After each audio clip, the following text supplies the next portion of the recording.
السلام علیکم ورحمۃ اللہ وبرکاتہ۔ محترم سامعین، خواتین حضرات، اجالا چاندنی امید اسلامک چینل سے میں آپ کی خدمت میں ویڈیو لے کر حاضر ہوا ہوں۔ آپ کو معلوم ہے کہ ماہ سیام گزرتا جا رہا ہے بڑی تیزی کے ساتھ، اور جیسا کہ اس مہینے کو ماہ الصیام، شہر الصیام، روزوں کا مہینہ کہا جاتا ہے، جو کہ بڑی اہم عبادت ہے، تقوی کا منبع و مرکز ہے۔ اس عبادت کے ذریعے ہم اللہ تعالیٰ کے چہیتے بن سکتے ہیں اور پرہیزگاری کی ٹریننگ لے سکتے ہیں، تاکہ ہم پورے سال میں اس کی تربیتوں سے فائدہ اٹھاتے ہوئے ہمیشہ تقوی کی راہ پر چلتے رہیں، اللہ کو راضی کرنے کے ڈگر پر چلتے رہیں۔ تو اسے واقعی تقوی کا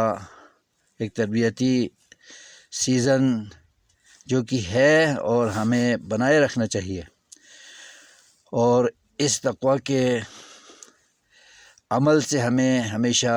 مستفید و مستنیر رہنا چاہیے، جو کہ فلاح و بہبود اور خیر و عافیت کا بہترین عمل ہے۔ شہر الصیام تو اس کا بنیادی نام ہے، اور اس کے ناموں میں سے جو صفاتی نام ہے وہ شہر الصبر ہے۔ اس میں صبر و تحمل کر کے، برداشت پیدا کر کے اس کے روزوں کو ہمیں شوق کے ساتھ، دل لگی کے ساتھ، رغبت کے ساتھ ہمیں پورا کرنا چاہیے، اللہ کا حکم جان کر اور اللہ سے امید لے کر کہ وہ ہمیں اجر عطا ضرور کرے گا اور جنت ہمیں عطا کرے گا۔ اسی طرح اس کے ناموں میں سے شہر القرآن ہے، شہر رمضان الذی انزل فیہ القرآن۔ اللہ خود فرماتا ہے کہ رمضان وہ مہینہ ہے جس میں قرآن کا نزول ہوا تھا۔ تو نزول تو ہوا ہی تھا، اللہ تعالیٰ کی شہادت کے ذریعے ہمیں پتہ چلا کہ رمضان میں قرآن اترا ہے، بھلے لوح محفوظ سے بیت العزت میں اترا ہو یا غار حرا میں پہلی وحی رمضان میں شروع ہوئی ہو، جو بھی ہو وہ ایک حقیقت ہے۔ اور مزید برآں اس کو شہر القرآن قرار دیتے ہوئے ہمیں زیادہ سے زیادہ قرآن کی تلاوت کو حرز جان بنانا چاہیے، ورد زبان بنانا چاہیے، اور قرآن کریم سے لو لگانا چاہیے، اس کو تدبر تفکر سے پڑھنا چاہیے، اس کے تقاضوں کو پورا کرنے کے لیے سمجھ کر پڑھ کے ہمیں قرآن پر عمل پیرا ہونے کی کوشش کرنی چاہیے۔ اس کے ناموں میں سے ایک نام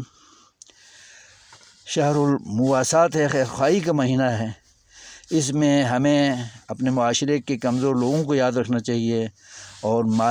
مادی تعاون کے ذریعے ان کی کمزور حالی کا ازالہ ہمیں کرنا چاہیے، اور افطاری کا بندوبست، سحری کا بندوبست اور ان کی غذا خوراک کا بندوبست ہمیں کرنا چاہیے۔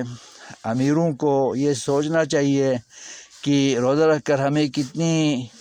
تکلیف ہوتی ہے، اور ہم خوب سحری میں، افطاری میں جی بھر کے کھاتے ہیں اور اچھے اچھے کھانے کھاتے ہیں، تو غریب مسلمان کی زندگی کیسے گزر رہی ہوگی، جن کے پاس مال نہیں، سرمایہ نہیں، جیب خرچ نہیں، بینک بیلنس نہیں، کاروبار نہیں، تو وہ لوگ کس طرح زندگی گزارتے ہوں گے پورا سال، اور رمضان میں وہ کس طرح روزے رکھتے ہوں گے۔ تو ان عوامل کو، ان مشکلات کو سامنے رکھ کر امراء کو چاہیے، تبنگروں کو چاہیے، مخیر حضرات کو چاہیے کہ وہ غریبوں کی امداد کریں اور ان کی داد رسی کریں، اور اپنا مال ان پر نچھاور کریں۔ اللہ تعالیٰ نے یہ مہینہ ہمارے لیے ایک سیزن بنا کر اللہ کے راستے میں خرچ کرنے کے لیے موقع فراہم کیا ہے، تو اس سے مستفید ہونا چاہیے۔ تو اس کے ناموں میں سے ایک نام شہر لیال القدر بھی ہے، یعنی قدر کی احترام والی راتوں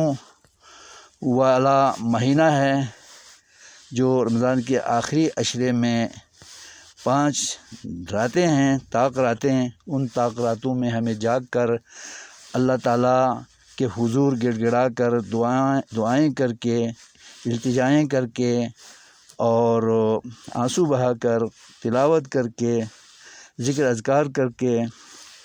اور اپنے دل کی بڑاس بجھا کر دنیا اور آخرت کی خیر و فلاح ہمیں ان راتوں میں مانگنے کا اہتمام کرنا چاہیے، اور ابھی سے کمر کس کر